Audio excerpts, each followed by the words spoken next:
Hi, I'm Angelo, and welcome to the first and best episode of Player Chat featuring Carmine Fantarella. Thank you for coming. Thanks for having me. On this public holiday that we have today. Yeah. You've taken some busy time out of your busy schedule. No worries. Absolutely. Pleasure to be with you, mate. Well, it's a busy time for you because you've got a game coming up, don't you? Yeah, so October 18th, coming out on Steam. Yep. What is it? It's called ICEBOX Speedgunner, and it's a run and gun 3D platforming first-person shooter. So there's a lot of running, a lot of gunning, trying to get on the leaderboards, beat your mates, have a bit of fun. Yeah. Yeah, and this is your first game, first official game that's coming out. First commercial, yeah, first game where I'm saying to people, hey, I think, it's worth some money. Awesome. So, yeah. Well, we're going to come back to that in a little bit because I definitely want to talk about ICEBOX for sure. But you've got at least I think is a very interesting background in how you got started with things. So just tell me like a brief recap of how you got started with making a game. Yeah, this particular game or like... Just in general. Yeah, well, so this particular game, I downloaded Unity like 4 years ago and prototyped some stuff for a couple of years. But way before that, I was programming on the Commodore 64 when I was a little kid. So I've been making text-based adventures for a long time. But when I came out of uni 20 years ago,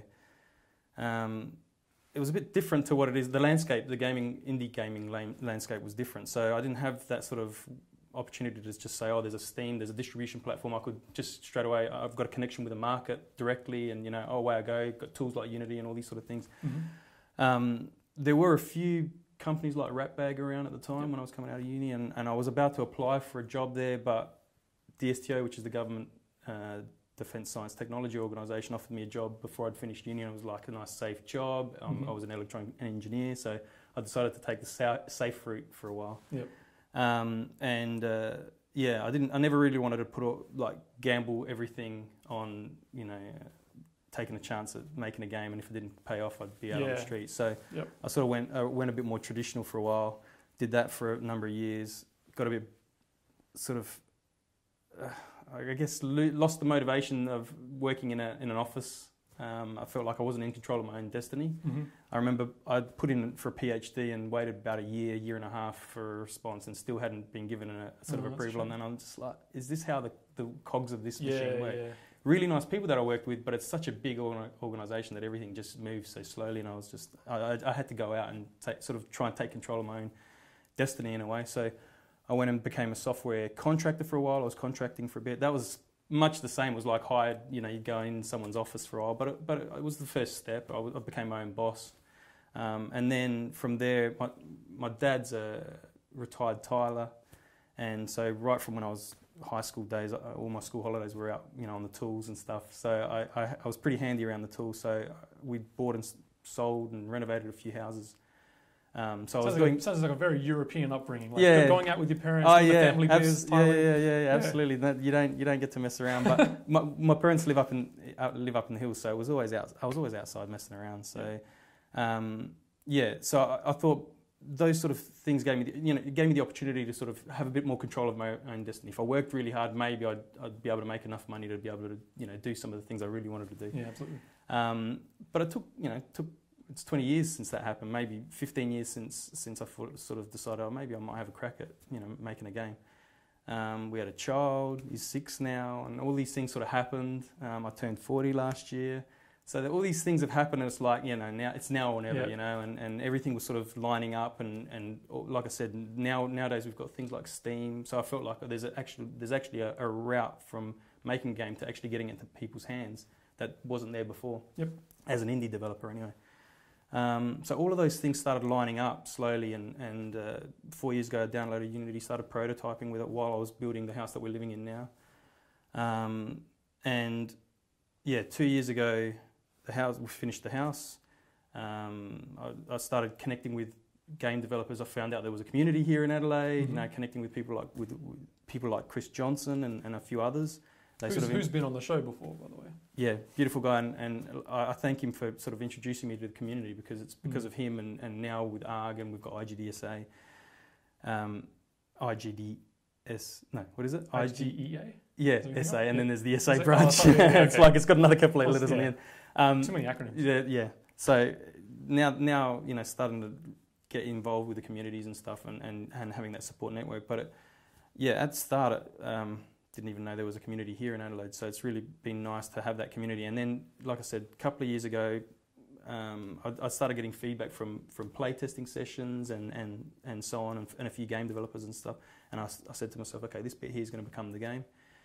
And then 6 months after that, took it to AvCon for the first time in 2016, and took it to AvCon this year. And so it's been about, from when I decided, okay, this bit here is going to become the game. It's been 2 years, but that was backing onto 2 years of like building all that infrastructure, all those my toolkit. I like to think of. I was prototyping a whole bunch of ideas. What's it like to work with terrains in Unity, which I don't use in this game. What's it like to do this? What's it like to do? So there was a whole bunch of stuff that I just had to sort of really get comfortable with and learn that tool and what its deficiencies and what its what things I might have to work around. And I sort of went, okay, yeah, I think I can turn this bit into a game and it's at a scope where I can manage it as a one-man team. Yeah, absolutely. Which is another important thing. So yeah, right. So yeah, that's how I got to this point. Yeah. So I tried to fund myself in a long. Yeah. It was the long. I did the long play. So is this? You feel like this is where you've always wanted to get to? Have you felt like all the choices that you've been making, this is exactly in the direction that you wanted to go to? Strange, but I'm not. It wasn't like a conscious decision, but it's been something that, like I said, from when I was a little kid, I've loved programming, loved computers, loved being creative. The creative part of it all is really enjoyable. When I was in uni, I used to make music on trackers, back in the day when we used to have trackers.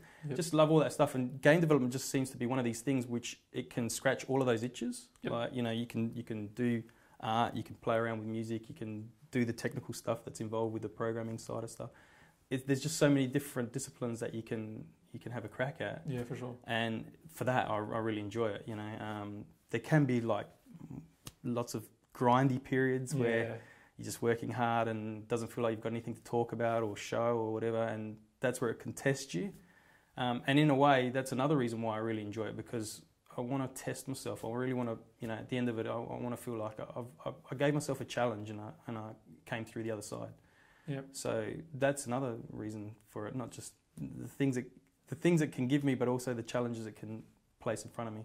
Fantastic. Well, I just want to go back to talking a little bit about growing up, being part of the family business, all that kind of stuff. So is that something that, because when I think about, having grown up half Italian as well, you're full Italian, but having grown up half Italian myself, I understand, your parents sort of have an idea about what kind of things you're going to be doing in life. They're like, oh yeah, you're going to be if you're going to be part of the family business, you're going to do this. Oh, you're going to go to university, you're going to go do this, So how does that work out for your family then? You've got out of, sort of the home renovation sort of thing and having a more secure job, working in an office and things like that. How do you feel having come out of that, being like, no, I'm going to do my own thing? Is that different? Is that weird for your family? No, in fact, it's the opposite. My family, they migrated probably in the 60s, I'd say. With my parents both migrated separately with their own families when they were young teenagers, 12, 13. They met here when they were sort of in their early 20s. They didn't realise that at the time, but they lived maybe half an hour away back in Italy. But they'd never met, because back in the day it was like you might as well be in another country. That's right, yeah. Half an hour over there is like 2 states away here.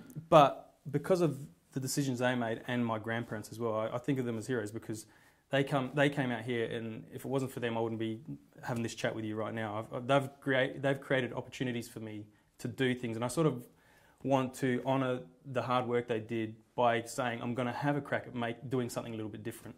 And they didn't want me to be a tiler, but he wanted me to have just the skills. More skills. Yeah. So it was like I went out and became an engineer.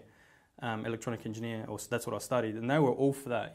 They were happy for that. But Dad still wanted me to come during uni holidays and school holidays and go and work with the tools. Yep. So again, if anything, it's been great for me, because it's given me more freedom and opportunities to try different things. But they just wanted the best for me. They just wanted to. They worked really hard, I think, to be able to create opportunities for me. Not necessarily that they had a sort of a predefined idea of what I was going to become. They just wanted the best for me, and they worked really hard, and they took all these risks. They took massive risks. The risks I'm taking, I feel like, are insignificant compared to going to a new country, not knowing anything, living in a tin shed, having no money, working on farms. It's different when you sit there and you're like, oh, should I start a Kickstarter? Whereas you got people who moving to the other side of the world. To another side of the world where it's yeah.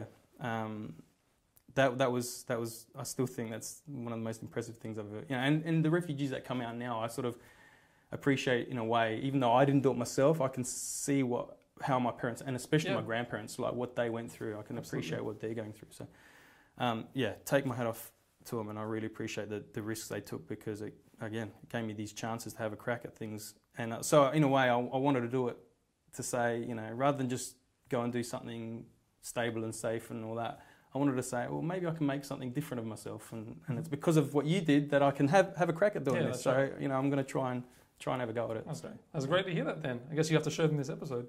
Hopefully, yeah. All right. Well, yeah, that sounds great. So let's go back to you designing the game then. So you've made the game all by yourself. Pretty much. Yeah. So what was that like? Because like you say, you didn't sort of get part of the whole like Adelaide games community until about 2 years into making the game. So what was it like, just like making a game and feeling like you're pretty much doing it by yourself, and then all of a sudden, bam, there are so many people you can talk to about it? Yeah. I guess because I'd been programming for a long time, and the internet's a pretty big place, a massive encyclopedia. There's a lot of information out there. I'd been doing a lot of work. Before I'd used Unity, I'd written using off-the-shelf sort of graphics libraries, sound libraries, physics libraries. I built a 3D engine, or a game engine, I like to call it. And I was using that for some work. I was doing some contracting work, and I was using that. But the problem with that is I'm constantly maintaining an engine rather than making a game. Yep.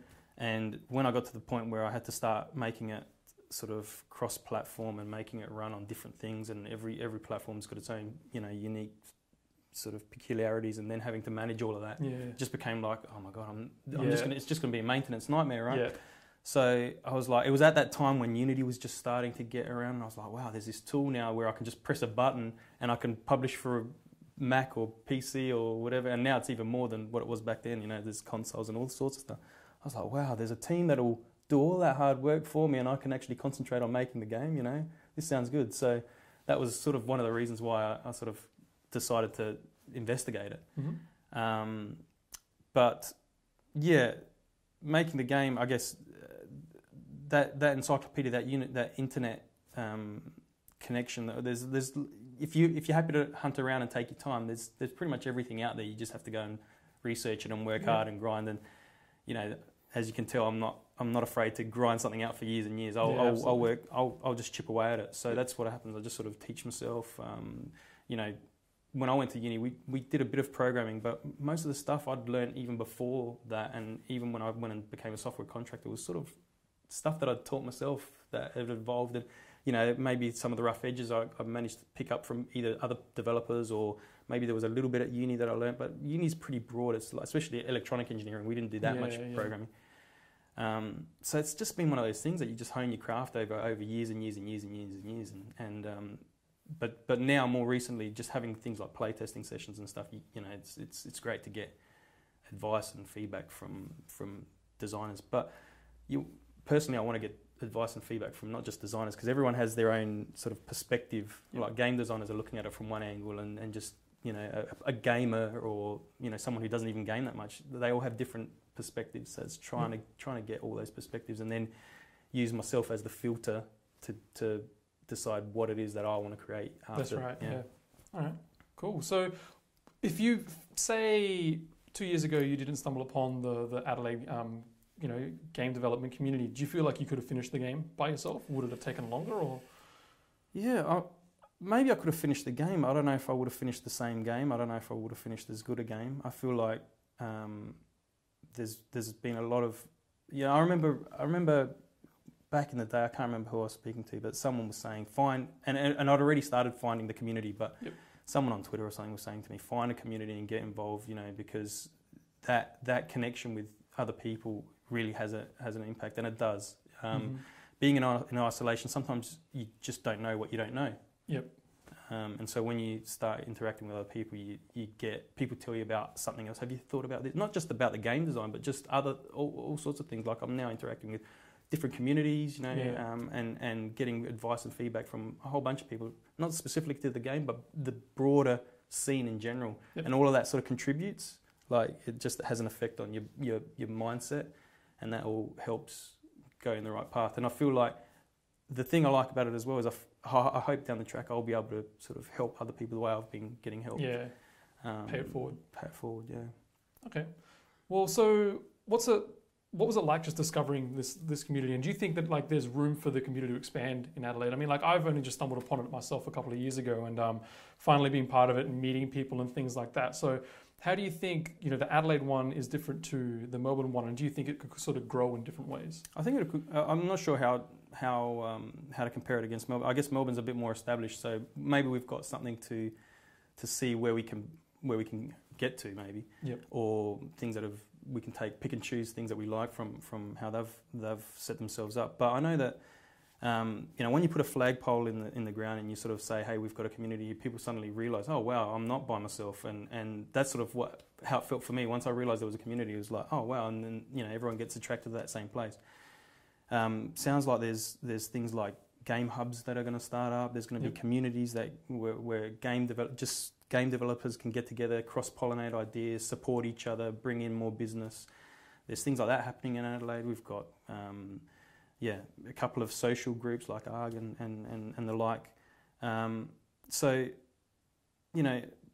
It's probably early days, but it feels like we're going in the right direction. It feels like we're in the new age media or new age businesses. When a lot of old age businesses are shutting down in Adelaide. So hopefully we're the ones that can take the mantle for Adelaide, or at least have some positive contribution.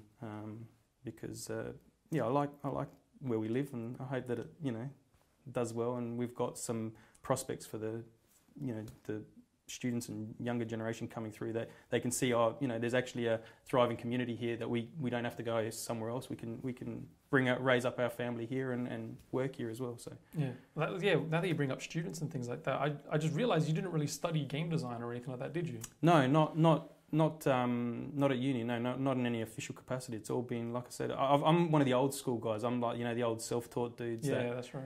So sort of, even when I was at uni, we sort of had a little bit of a computer engineering thing, and there was a bit of computer science subjects, and I did a bit of that. But I think it's since then to now, it's actually there's proper game design subjects and courses that you can go do. Yep.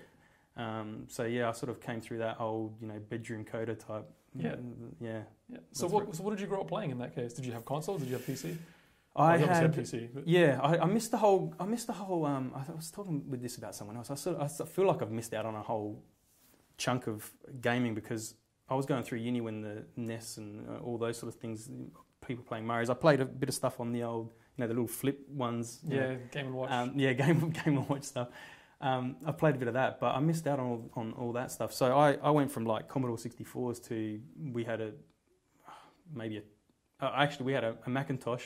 And that got stolen, and then the house got broken in and got stolen. So then from there, when we got the insurance money, I think I got my first, I can't remember, it was like a 286 PC, and that was it. I was a PC gamer from then on. Yep. So I didn't do console gaming. More recently I've had an Xbox and stuff, but through those formative years, it was always PCs, and it was all dabbling. And I remember like discovering that I can open up a 320 by 200 pixel, like now it's 20 by 1080. It was 320 by 200, and it was on the hardware, and I could make pixels come up, and I could work out how to draw a circle with, I was doing stuff down at the metal, So you were old school in terms of old like school, man. Old school game. And so working out how to draw lines and all those sort of low level algorithms, and but that never sort of produced any sort of commercial stuff. That was just honing the craft, just learning, just dabbling, and I guess I always wanted to do it, and now luckily I'm at a point where I can. Yeah, fair enough. Well, so a game like ICEBOX then, so how did that sort of come around in terms of ideas? So you say that you took a chunk out of the game. Is that because that was the type of game that you used to play on PCs and things, like first person like speedrunning games and things? No. So when I was prototyping ideas, again with scope, trying to work out how I could make a game that was going to be, a number of hours long, something that I could manage all the assets, build all the assets. And so early on I was thinking, okay, I'm a programmer, I understand programming, I'm really comfortable with it. Maybe I can do some procedural generation. So I remember, and I've got a video in the game. If you make it to the end, you get to see sort of like the making of, and you get to see some of the stuff from the early days. Yeah. But I was just trying to work out using this new tool that I was messing around with called Unity. I was trying to work out, okay, how can I build like little sectors and procedurally put them together? And if I could do that, maybe I could make long levels, maybe, and I would be able to reuse things and stuff like that.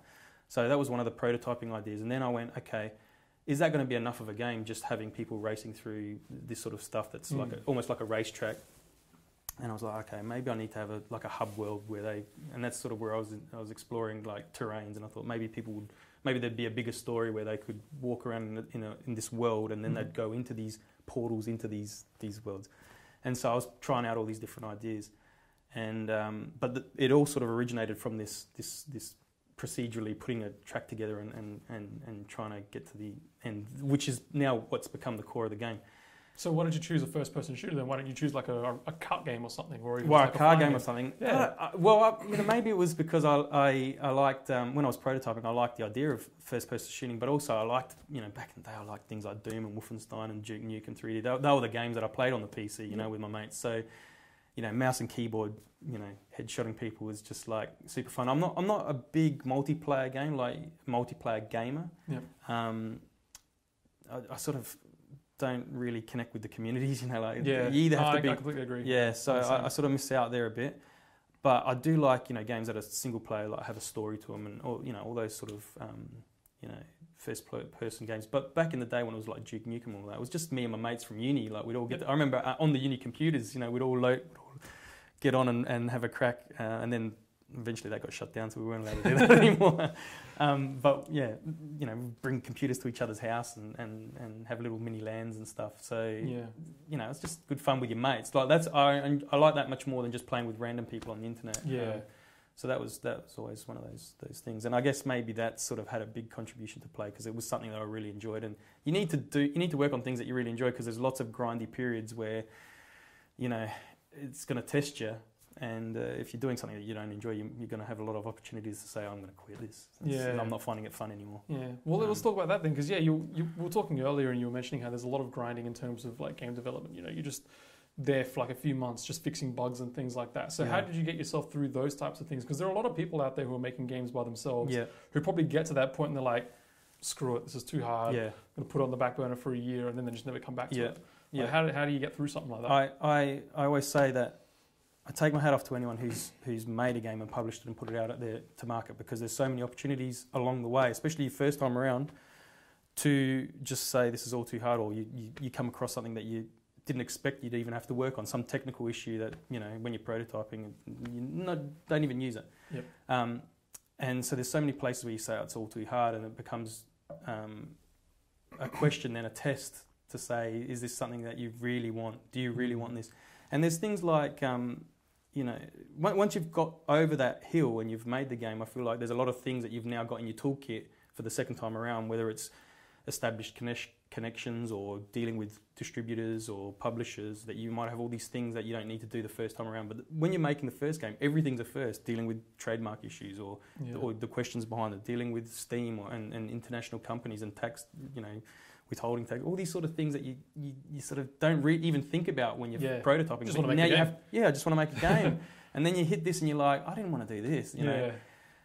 But you have to, and it's like, well, this is an opportunity to quit. You could say, oh, it's all too hard, and you sort of say, nah, this is something I really want. I don't want to do anything else. What else would I be doing? Like, if I wasn't doing this, I wouldn't be happy, you know. Yeah. And so you just persist, just keep going. But yeah, there's a lot of, in game dev, there's a lot of grinding moments, months go by, depending how big your project is. It can be years, I guess. But you know, at the start of the project, it's always fun. There's always excitement. Everything you're doing, there's something to show, something to talk about. And then you get through that sort of production phase where it's just like you're just grinding things out, either grinding out assets or grinding out code, or suddenly you realise, oh man, this library that I'm using or this code that I wrote is not doing the job now. I've got to rip it all out, and all of a sudden there's 2 months gone. You're ripping something out, putting something in, and you've got nothing to show for it. At the end of it, you're sort of back where you were 2 months ago, but now you've got a new sort of, you know, structure inside, and so it can be really grindy. So if I can ask you then, so what's the difference between developing the game and then the grind? Like, at which point does one become the other? It's all the same. The grinding, developing the game the grind is part of the game development. Yep. It's you're never going to get away from it. That's it. It's not like they're not mutually exclusive. They're two peas in a pod. Okay. So you have to be prepared to test yourself and work hard when you feel like it's all getting a bit tough. If you're really committed to it and you want to keep going, and maybe in a way having that community probably helps, because you feel like you're not on your own.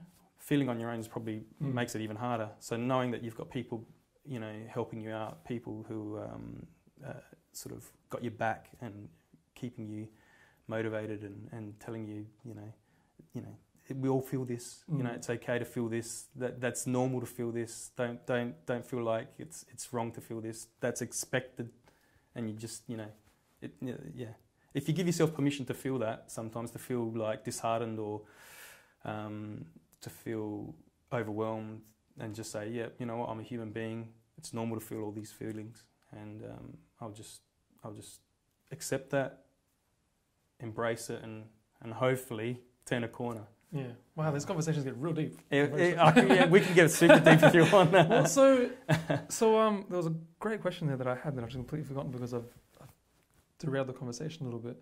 But it was to do with no, I've completely forgotten now. I've completely forgotten what the question was. That's all right. What were we talking about? I can't remember. That's all right. That's right. So you're saying that you got the grind there. Sometimes you're just working real hard for months at a time. Does it help having an event to look forward to then say, by the time I get to somewhere like AvCon or somewhere else where I'm going to show the game in like 2 months' time, these things have to be met, and then by the time you get there, you think, okay, thank goodness I was able to do that. Yeah, I think that's I think you've hit the nail on the head, and I think maybe Chris Johnson again might have been someone who actually said that to me. He said having events like this and committing yourself to an event like that puts the line in the sand. It sort of it says you can't just faff about, you can't just mess around and just aim. Sometimes you feel like you're meandering, you're wandering, you don't have any sort of signpost to work towards, and these things become those signposts. And so in a way it says, okay, I've got something to aim for, I've got something to work towards. You really start getting focused. You start saying, okay, this bit here, it's not going to make it in for the demo or whatever, or the event, that's going to get cut. And you start getting really good at deciding cutting stuff. Whereas when you don't have that, you can meander and things get So it's a great way to give yourself some focus and have something presentable, and you want to have at a level of at a certain quality to be able to show it to people. You sort of you hone down. It's really good at honing your focus. Yeah, Chris, the times that I've talked to him about game development and stuff, he seems very big on the whole set yourself goals, make sure you do this, don't get lost. He's very much like do this or you're fucked. Basically. I've had conversations with him. We go bushwalking sometimes. Oh really? That's great. Yeah, we go bushwalking and I love listening to his perspective on life. He's got a great view on the world, and he's given me some good advice. Okay. If you don't mind me being a little bit rude for a moment, I'll try not to be rude, but I just remembered that you mentioned how you just turned 40 last year, and I'm looking around a lot of game developers nowadays, the ones who are making games that are coming out now, like, Chris and Matt Tribbiani and people, they're like in their mid to late 20s and stuff. How was it for you then getting into game development, just all of a sudden, like with a relatively major release, even if it's just for you, just a major release? At that stage in life when you've already had a career or two behind you. What's that like? It's been good. In a way, I couldn't think of another way to do it. Like had I been able to do it in the alternative way, which was do it in my 20s or something, I probably would have. But I couldn't see a way of doing it. So I'm in a way happy that it's happened now. Really happy that it's happened now. I'm happy that I'm at this place now. At this place in my life where I'm getting to talk to you. But I also find it interesting, especially with game development, is that age doesn't seem to be discussed, or it's not looked at in a negative way. When I'm interacting with the local communities, especially because I get to talk with these guys. Whether you're 20 coming out of uni or you're 40, we all have this same common passion, and age doesn't matter. And yeah, only last week I was at a playtesting session chatting to Mark, who's in his 20s, and he's going on about, you know, what he's working on, or Chris, who's in his whatever he's in, late 20s or early 30s, yeah. You know, and we all, that common bond sort of connects us all, and the age means nothing. So yeah, you know, the only thing for me, the only reason why age might mean something is because if I leave it too late, you know, maybe I won't have the energy to, because it needs a lot of energy. Yeah. I've got a young son as well. Yeah, yeah. Having said that, that's one of the reasons why I enjoy what I'm doing now, because I get to work from home. I get to take him to soccer on Thursdays. I get to go to his school on a Thursday afternoon and help the kids with maths. All these things that I really wanted to be part of. I didn't want to be an absent father. So for that as well, it gives me the opportunity to do these things as well. And so for that, I'm really grateful. I've got to get the best of both worlds in a way, I guess. Yeah.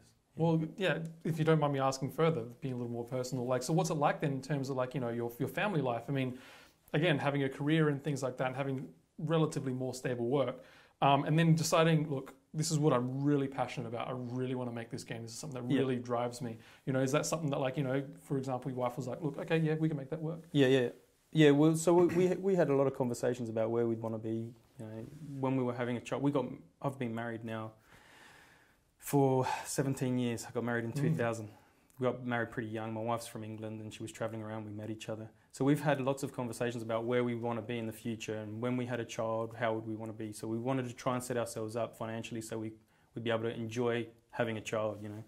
And we sort of got to that point, you know, that's when we were renovating houses and stuff, and then and making some money. And so we were okay financially. We could pay the bills now, you know. That wasn't a big drama. And so we could afford to spend time with our son. So we actually said, okay, if we sell this house now, this house that we're renovating, and we get this X amount of money, we're going to be able to do this, this, and this, and this. Cool, yep, done. Let's do it. Let's go for it. So, you know, that's what happened.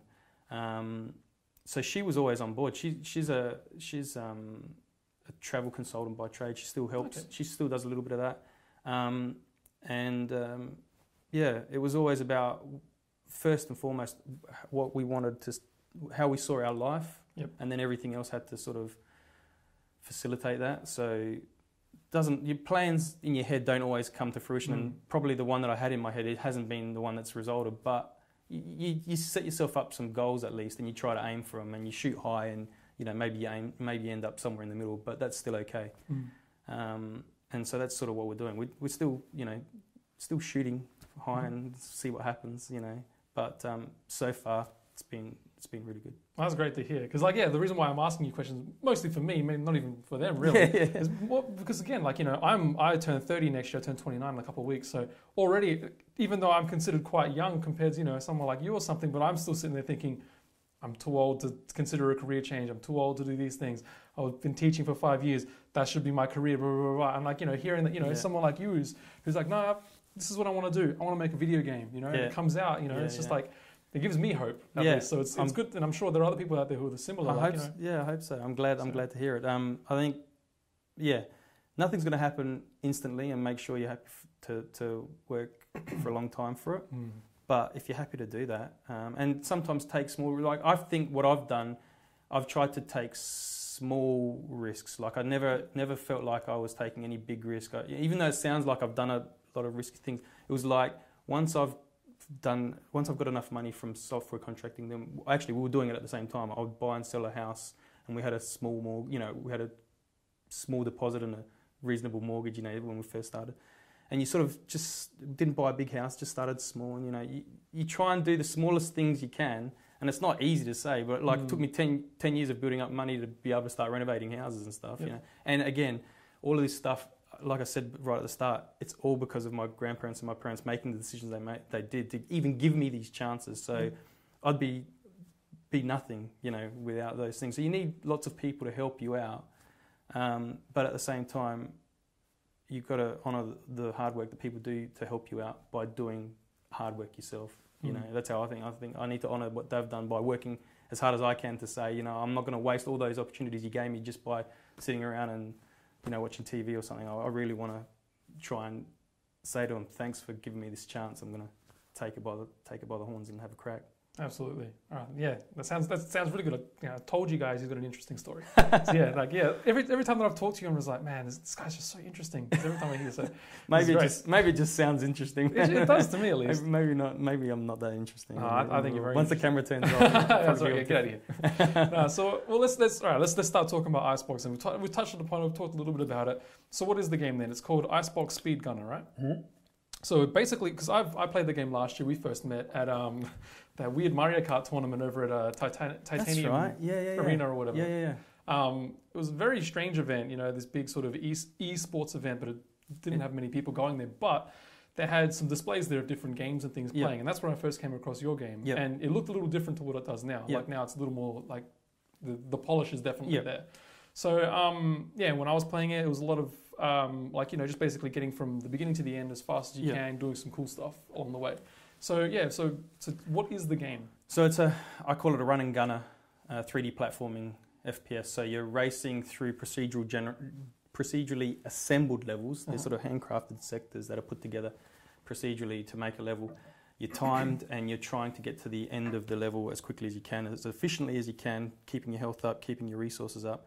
And if you can do that really well, you top. We have some leaderboards to give you some sort of friendly competition with your friends. But there is a story behind it, and the story is that you're trapped inside this like matrix-like prison called the ICEBOX. So it's like you're inside like a virtual, computer system network. And there's even a backstory to that, where it's like your father designed it. You got kidnapped and put into this system when you were a kid, and you've been put in stasis for a number of decades. None of that. That's just backstory to the game. Where the game starts is that the game starts with you in solitary confinement, and you need to escape. You need to escape out of this thing by racing through these obstacles, these challenges, these levels, protected by these sentinels, and make your way to the central AI, take it out, and if you can take it out, you escape the ICEBOX. And the reason why you sort of awoken, or the reason why the failsafe has gone off, is because this external hacker's detected a beacon, and the external hacker is this female narrator, this voice who helps you along the way. Mm-hmm. That's got something to do with the story. I don't know if I actually ever... I know who she is, but I don't know if I've ever mentioned it in the game, so I might hold off on it, because that might be part 2 of the game, who she is. You never actually meet her, you hear her, and she sort of guides you through. She tells you about the obstacles that are coming up, or if there's some bad guys coming up, she's helping you out by giving you some health packs or giving you weapons, uploading weapons to the system and stuff like that. So you're trapped inside this thing that you're trying to escape. The gameplay, or the game-to-game, the minute-to-minute thing is that you're just racing through these levels, doing it, trying to do it as quickly as you can, and if you can do it really well, you sort of get on top of the leaderboards, the global leaderboards. So in a way, it's one of these games where I sort of equate it. Even though it's nothing like a game of golf, it's a lot like a game of golf, where you can play a course and you'll want to play that course again next week because you want to try and get better at it. You start learning the way the slope, falls. You start learning where the bunkers are, and you start getting better at playing the course. This is a bit like that as well, where you sort of, the first time you encounter a zone or an area, you're trying to work out where everyone is, where all the bad guys are, how to quickly get through it. Second time around, you go, oh, I might, I recognise this, and the third time around, you're headshotting everyone, getting as much, loot as you can, and going through it feeling like a badass. So the idea is that you become a master at it, and by the time you're fighting the central AI at the end, you feel like the central AI is actually scared of you because you're trying to take it out rather than the opposite way around. Okay. It sounds like a really cool idea.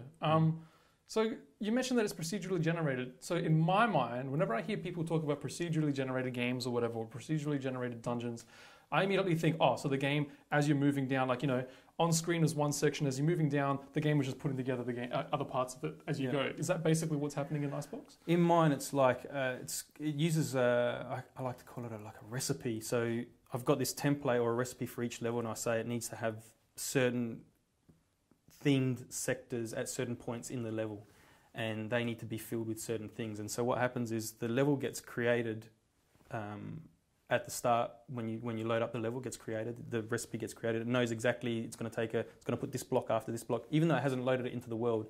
That level has been generated, and it happens really quick the way I've designed it. And that was one of the things I was prototyping. I wanted instant loading. I didn't want you to have to wait around for a because some procedural games, you sort of wait a minute and a half while it says generating world, please wait. I wanted mine to be like, bang, as soon as you press start, the world's there. And then as you go along, the blocks just get put in place. So it's the generation happens, or the level gets assembled at the start, and then the recipe's sort of created, and then after that, as you're progressing through checkpoints and hitting terminals and stuff like that, the next bit of the world loads up. So it's done. So to compare that to some procedural games, like some games actually procedurally generate the geometry. Like they'll make the terrain, or they'll make whatever. Mine doesn't do that. Mine just puts the sectors together based on certain conditions. It knows where entry points and exit points are, which way they can be assembled, where you can put bad guys, where you can put traps, where you can put loot. And I give it the sort of parameters at the start of a level. I say, okay, this level's going to have no bad guys, or this level's going to have X amount of bad guys, or based on the difficulty, it's going to have this much. And it uses all of those knobs, those twiddles, to lay out the track. And when you're doing the campaign, the main campaign, I've got a fixed seed, so no one can change it. And the reason for that is that everyone gets to compete on the same tracks. Yep. So when we're competing against each other on the leaderboards, everyone's going to be competing on the same track. Yep. Once you've completed the campaign, or actually once you finish the tutorial, you unlock a whole bunch of other quick games. You unlock these things I call them marathons, which I'll explain to you in a sec. And if you complete the campaign, you unlock a Game Plus mode. And when you do that, you can play the same campaign again, but now you can change the world seed for any level. So you actually got an infinite number of levels now. So level 1 was laid out a certain way, now it's going to be laid out completely differently. It's still following the same theme as level 1. You won't see any different weapons that you didn't see in the first time around, or you won't see bad guys or traps. But it's laid out in a completely different way, so you can play it.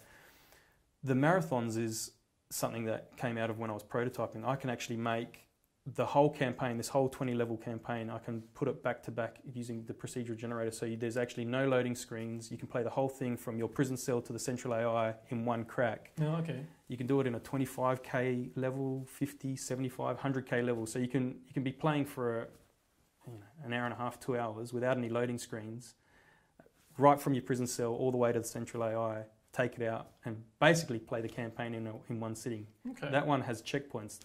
That's an interesting idea. Yeah, so I thought that might be useful for people, maybe like a streamer might like that. They might say, okay guys, get on board tonight, we're going to do a half an hour stream, we're going to go straight from the prison cell to the central AI, no stopping. They won't have to go through any menus. They'll just, once they press play, away they go. They pick the difficulty and off they go, and they can do it. And I imagine that'd be good for like the actual speedrunning community as well. Yeah. And so you can have a crack like that. So there's a few different ways you can enjoy the game. There's another mode I've got called Zen mode. So if you don't want to do any shooting, if you just want to do running and jumping, you can do that, and that basically turns off all the bad guys, and you can just sort of get into like a flow state of just turn off the music of the game and put on your favourite music or whatever, or put on Dolphins or something or whatever, and just and do that as well. So there's in the end I'm like, here's a toy to play with.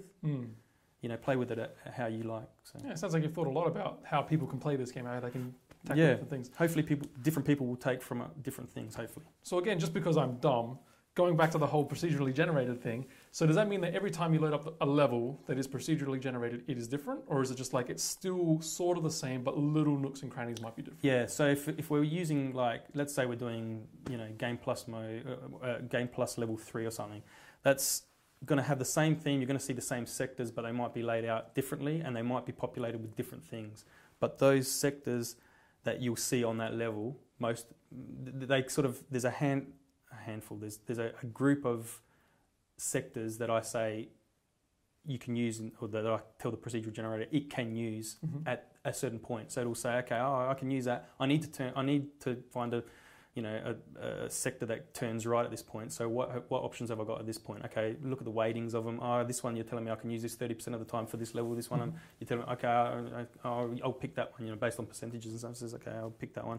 Connects it on, and then it says, okay, now what can I put on here? And the recipe might say, okay, you can put, if they're playing on hard, put bad guys there every single time. If they're playing on easy, put bad guys there 20% of the time. Okay. And so it'll do that, and then it'll say, okay, what can I put here? Oh yeah, you can put loot in this sector 20%, and so it does that. So the sectors will be similar, the themes will be similar for each level, but they'll be arranged differently. and every time you press a new world seed, it'll be like, for example, you'll race down, go through a checkpoint. First time around, you have to jump over 3 platforms and then turn right. Second time, there's no 3 platforms. There'll be something else there. Yep. You know, so it's a different track, but you might see the 3 platforms 2 sectors later, and then you might see it again 5 sectors later. So it's just puts them all together in different ways. So it's kind of like an American Gladiators course, it's sort of modular or something, or American Ninja Warrior, whatever it is. I think of it also like a racetrack. When you think about car racing games, you know, you've got your straights, you got your hairpins, you got your chicanes, and they all get put together in different ways to make new tracks. It's sort of like that. And once you start getting comfortable with chicanes, you start knowing where to take the apex. When you sort of get comfortable with the straight, you know where to brake before the corner. It's a bit like that. You start getting comfortable with these areas, and even though the track is different, even though the racetrack that you're racing on is different, it's got familiar things that you'll start getting really good at it. And so you'll become a master. You'll start cutting corners that you never tried the first time around because you're trying to get there quicker. You'll be headshotting guys because you know that normally there's a guy floating around that area, so I'll get him before he sees me, type thing. And so you're doing all these things. I know that often there's a pickup over there. So while I'm taking him out, I'll try and cut this corner to pick that up really quick before I get to the terminal. So you're doing all these things that as you become a master, and you just, by the end of it, you start feeling like I said, you start feeling like a badass. Or that's the intention. Yeah. So using the car analogy then, the racing analogy, so what you're saying is that the next game is definitely going to be ICEBOX kart racer. Car runner. Right? Car gunner. I would absolutely love a kart racer. Goodness. Any game with cars and guns is always... That'd be so much fun. Yeah. All right, so what about the way the game looks? So you say that you're trapped in like a computer world sort of thing. So how did you come up with the aesthetic for that? Because when I was playing it, it looks very sort of Tron-like, like lots of neon lights and like blocky sort of things with like empty worlds with like blocks and things like that. So how did you come up with that? Again, it's a balance between a whole bunch of different things. One of them being managing scope, so working out an aesthetic and a sort of a size of assets, the quantity of assets that I can build as a one-man band. So I have to make sure it doesn't get too complicated. So I had to build it that way. I had to do things with trying to add detail using normal maps and stuff like that. So the actual geometry under the covers is quite simple, but I add lots of detail using other techniques.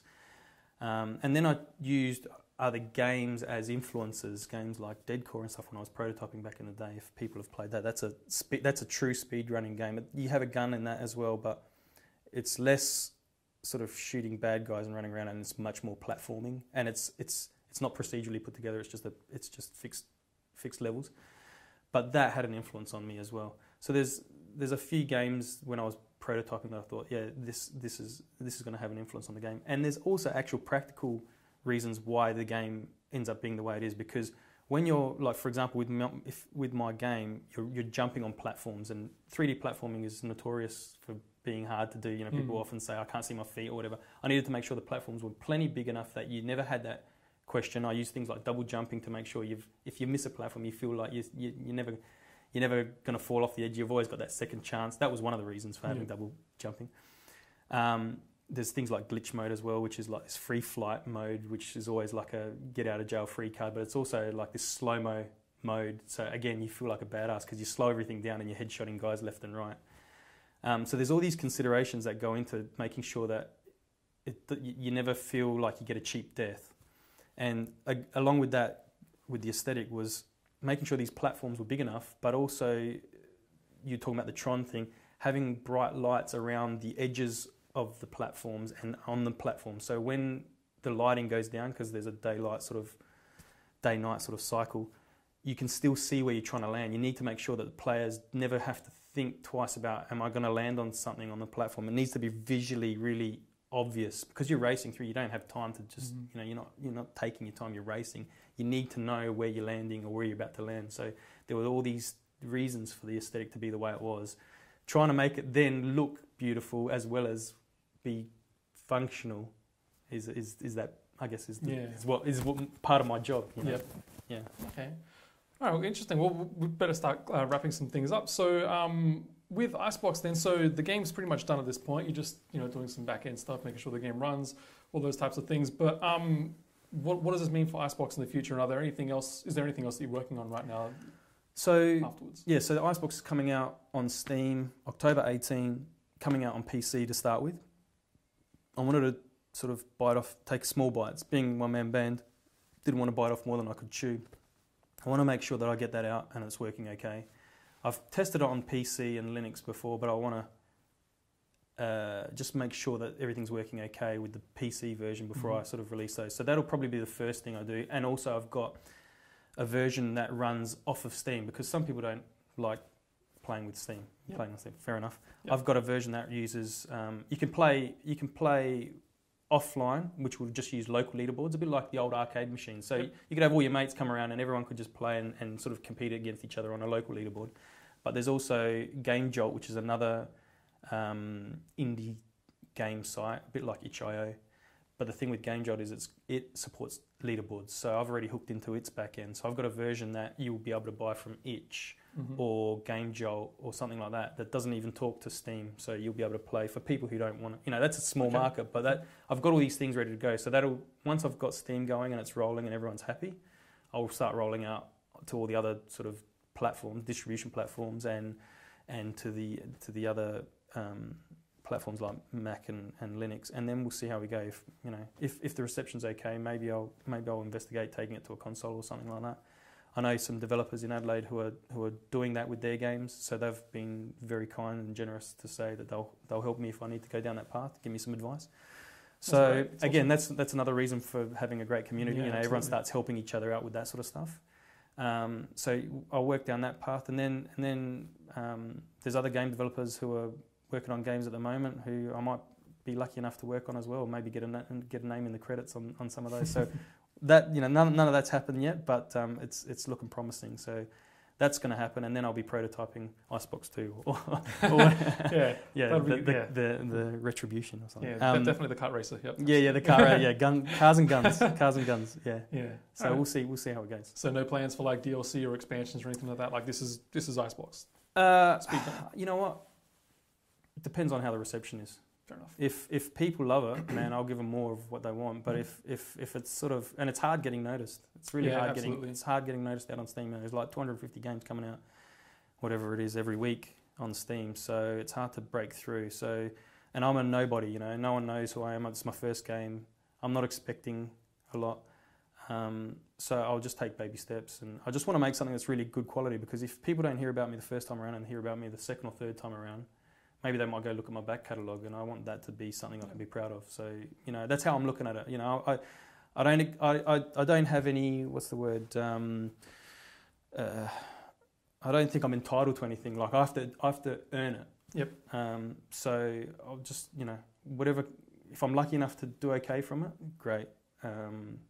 But I'll be around for a long time, so hopefully people will find out about it at some stage. Yeah, absolutely. Yeah, it's funny how you say, I'm a nobody. It's exactly how I feel as well, But like, then you look around, a lot of people in Adelaide, they probably feel the exact same way. Even with game development, they're like, I'm a nobody, and then after time, like they start becoming somebodies and stuff. Oh, that's all right. That could be the time to wrap it up. We're about to stop now anyway, so. Yeah, I guess we'll leave it there. Carmen, thank you so much for coming out and talking to me about your upcoming game and your history and all that kind of stuff. And I wish you nothing but the best of this game. I'm looking forward to playing this game. Thanks so much. Thanks. So October 18 on Steam. Oh my God, my apologies. Right. We're almost done. So October 18 on Steam, and then eventually coming to other platforms soon afterwards. Hopefully. Fingers crossed people enjoy it and enjoy it as much as I've enjoyed making it. Excellent. Well, thank you very much. Thanks, mate. Take care.